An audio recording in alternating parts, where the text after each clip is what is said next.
ఈ విచిత్ర వీరుడు ఈ పాయడు పాలు తేలేదు ఇంకా.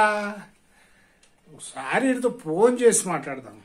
హలో రే పలేడు, ఏమా విచిత్ర వీరుడు, నీ పేరు బాగుంది కానీ రే ఏట్రా ఇంకా నువ్వు పాలు తేలేదు. గేదె పాలు తెస్తాను కానీ మరి పాలు మీద కాపీ కాసుకోద్దురా. నువ్వేం చేస్తున్నావు పొలం దగ్గర? అది అసలు నీకు నువ్వు మొన్న ముఖమాదలో పెట్టావని సెల కొనిచ్చాను. ఆ సెల కొనివ్వడం తప్పయిందిరా. అది అప్పటి నుంచి నువ్వు పని సరిగ్గా చేయట్లేదు.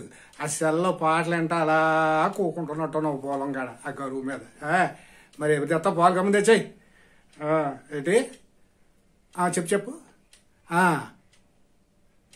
పొలం దగ్గర ఆ గేదెకి కొంచెం దూరంలో సెల్లో పాటలు పెట్టి నువ్వు చెరువులో కాళ్ళు కడుక్కోవడానికి వెళ్ళి వచ్చావా?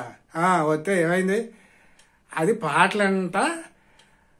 అది మళ్ళీ సెల్ తీసుకుంటుంటే నీకు ఇవ్వకుండా కొమ్ములతో పొడుతుందా? అయ్యో మరి అక్కడ ఎందుకు పెట్టారా సెల్లో? నీ జేబులో పెట్టుకోవాల్సింది కానీ దూరంగా ఎట్టవలసింది. ఏమైంది ఇప్పుడు? పాలు ఇవ్వటం లేదా?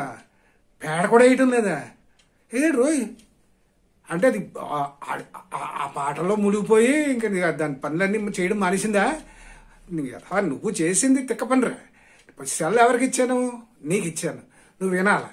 అంతేగాని దాని దగ్గర పెడితే అది అలా పాటలంట మొత్తం అది పాలు ఇవ్వడం మానేసింది, పేడ వేయడం మానేసింది అంటున్నావు. తెంగరాదా ఎప్పుడు ఇక్కడ పని చేయకు. జాగ్రత్తగా దాన్ని మచ్చిక చేసుకొని అక్కడి నుంచి ఆ సెల్ తీసేసి నువ్వు ఎప్పుడు పితుకుతావో పాలు పితికి పట్టుకొచ్చి ఎత్తేనే కానీ మాకు టీలు కాసుకోవడానికి దారి లేదు బాబు. మళ్ళీ నువ్వు ఆ పేడ తీసి పిడకలు వేయాలి, బోర్డు పనులు ఉన్నాయి.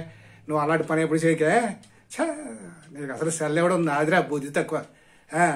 సెల్ తీసేసుకుంటాను అలాంటి పని చేసావంటే అని. గేదిగా ఇచ్చింది సెల్ నీకా? బుద్ధి లేకుండా చేయకు మరి పని.